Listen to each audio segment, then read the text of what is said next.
sy'n ymgyrchol, mae Phillips di cefnir yn ddiffyn. Phillips codi dros ben y golwr i gefn yr Owain. Hwna'n gol wych gan y Fflint a Jake Phillips. Watts, mlaen, tuag at Owain Jones. Sotliad hyfryd, at Ben Ahmun. Nôl at Owain Jones yn y cwrt cosbi. Owain Jones ar dryden i Hwlffordd. Jacob Owain yn glirio. Owain Jones yn cael blaen i droed iddi. Ben Ahmun yn curo Lewis Bates. Mewn i'r cwrt cosbi o Ben Ahmun yn mynd.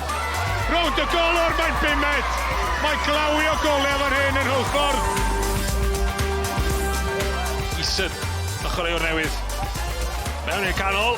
Cael ei rholi dda gan Danny Williams. Oddi ar ei frest am gol.